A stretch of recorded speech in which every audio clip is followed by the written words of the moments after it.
আসসালামু আলাইকুম এভরিওয়ান, আশা করছি সকলে ভালো আছেন। আমাদের আজকের রেসিপি কাঁচা আমের মোরব্বা। এখন যেহেতু বাজারে প্রচুর পরিমাণে কাঁচা আম পাওয়া যাচ্ছে, তাই কাঁচা আম ফুরিয়ে যাওয়ার আগেই কিন্তু আপনাদেরকে কাঁচা আমের মোরব্বাটা তৈরি করে রেখে দিতে হবে। আর এইভাবে যদি আপনারা কাঁচা আমের মোরব্বা তৈরি করেন তাহলে কিন্তু বাচ্চারা খুবই পছন্দ করবে, ক্যান্ডি হিসেবে কিন্তু খেতে পারবে।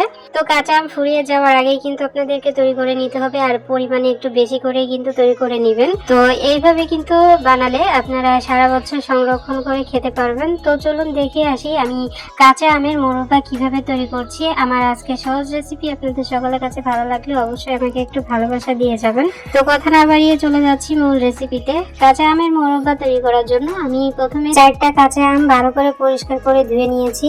তারপর আমি খোসাটা ভালোভাবে ছাড়িয়ে নিয়েছি।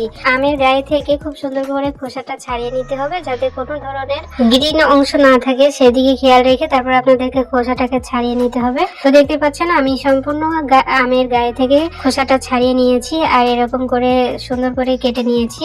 এরকম স্লাইস করে কিন্তু আপনাদেরকে কেটে নিতে হবে। আর অবশ্যই যে আমগুলোতে আঠি আছে সেই আঠিওয়ালা আম কিন্তু আঠি সহ আপনাদেরকে কেটে নিতে হবে, এরকম পিস করে নিতে হবে। তো দেখতে পাচ্ছেন আমি একটু মোটা আর লম্বা করে কেটে নিয়েছি। এখন খুব সুন্দর করে আমি পানি দিয়ে দিয়েছি। এখানে 5 কাপ মেজারমেন্ট কাপ দিয়ে মেপে আমি 5 কাপ পানি দিয়েছি। 5 কাপ পানি দিয়ে আমি চুলার উপর বসিয়ে দিলাম, আর দিয়ে দিলাম হলো সামান্য একটু লবণ, মানে হাফ চামচ বা 1 চামচও দিতে পারেন। তো আমি এটাকে ঢাকা দিয়ে আমি মাত্র 5 থেকে 7 মিনিট রান্না করে নিব, অর্থাৎ হাই ফ্লেমে রেখে আমি এটাকে জাল করে নিব।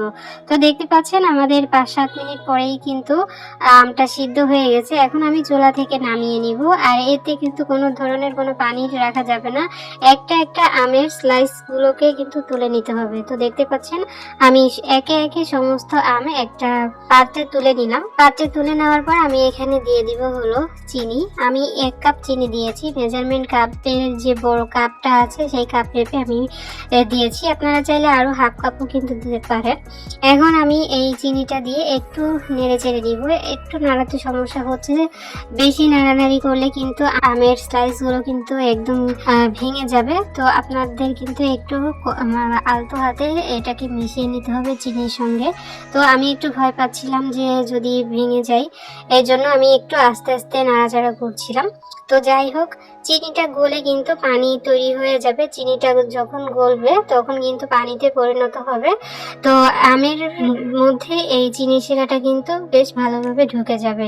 আমি একটু খুব সুন্দর করে মানে নেড়ে চেড়ে নিয়ে আমের সঙ্গে মেশানোর চেষ্টা করছিলাম।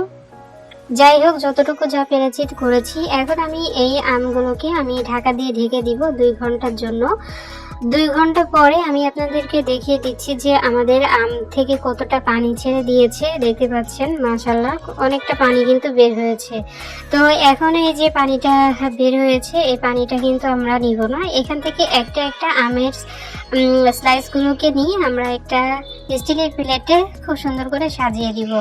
আর আমগুলোকে কিন্তু একটু ফাঁকা ফাঁকা করে দিতে হবে, কারণ আমরা আম যখন শুকাবো তখন কিন্তু একটার সঙ্গে একটা গায়ে লেগে থাকলে কিন্তু আমরা পরে ছাড়াতে পারবো না। এই জন্য একটু ফাঁকা করে করে আপনাদেরকে আমগুলোকে সাজিয়ে নিতে হবে। তো দেখতে পাচ্ছেন আমি পুরো 1 প্লেট সাজিয়ে নিলাম, আর 4 পিস মতো ছিল সেটা আমি ছোট একটা পাত্রে তুলে নিলাম, সাজিয়ে নিলাম। এখন চলে যাচ্ছি হলো রোদে দেওয়ার জন্য, শুকানোর জন্য। তো আমি আমগুলোকে নিয়ে চলে এসেছি হলো ছাদে রোদ দিচ্ছি। এখন তো একটু বৃষ্টি বৃষ্টি হচ্ছে, আর আমি যখন আম শুকিয়েছিলাম তখন কিন্তু টানা রোদ ছিল। তো আমি একদিনের রোদেই কিন্তু আমগুলোকে শুকিয়ে নিয়েছি, একদম টানা রোদে। তো আমি আমগুলোকে দেওয়ার পর আমি একটু উপরে দিয়ে একটু ঢাকা দিচ্ছি, যাতে উপরের কোনো ময়লা টয়লা আমের মধ্যে না আসে। তার জন্য আপনারা চাইলে পাতলা কাপড়ও কিন্তু এর উপর দিয়ে শুকিয়ে নিতে পারেন। তো দেখতে পাচ্ছেন আমাদের আমগুলো যখন শুকানো হয়ে গেছে তখন আমি আপনাদেরকে দেখিয়ে দিচ্ছি আমাদের আমটা ঠিক কতটা শুকিয়ে গেছে। 1 প্লেট আমার আম, মানে 1 প্লেট দিয়েছিলাম, আপনারা ভিডিওতে দেখতে পেয়েছেন। আর 1 প্লেট কিন্তু নাই, একদম অল্প হয়ে গেছে। তো আপনারা যখন তৈরি করবেন তখন কিন্তু একটু বেশি করেই তৈরি করবেন। আমি যেহেতু একটু একটু করে ভিডিও করে দেখাবো আপনাদেরকে, এজন্য আমি একটু কম করে করছি। যাই যাই হোক, আমি একটা পাত্রে এই আমগুলোকে তুলে নিচ্ছি।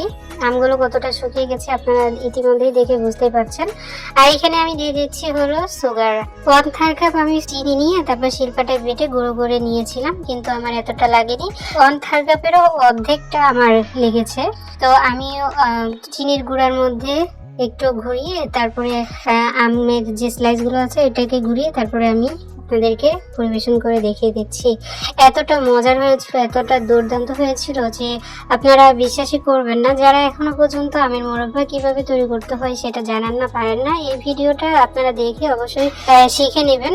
আর এটা তো সারা বছরই থাকবে, তাই কাঁচা আম ফুরিয়ে যাওয়ার আগে কিন্তু আপনারা এইভাবে আমগুলোকে শুকিয়ে মোরব্বা তৈরি করে রেখে দিবেন। একটা কাঁচের বয়ামে রেখে দিলে কিন্তু সারা বছর থাকবে। আমি তো অল্প করে বানিয়েছি, এজন্য আমি আর বয়ামে ভরাটা দেখালাম না, তবে আপনারা কাঁচের বয়ামে কিন্তু সংরক্ষণ করে রাখবেন। আর এতটা সুন্দর শুকিয়েছে, এতটা মজার হয়েছে, আমাদের বাসার সবাই তো খুবই পছন্দ করেছে। এই আম খাওয়ার পর আমার আরো আম এনে দিয়েছে এভাবে শুকিয়ে তাদেরকে আমের মোরব্বা তৈরি করে দেওয়ার জন্য। যাই হোক, মূলত আজকের রেসিপি এতটুকুই।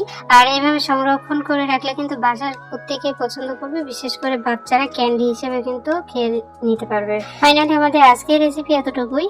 সবাই অনেক ভালো থাকবেন, সুস্থ থাকবেন। আমার পরবর্তী ভিডিও দেখার আমন্ত্রণ জানিয়ে আজ এখানেই বিদায় নিচ্ছি। আল্লাহ হাফেজ।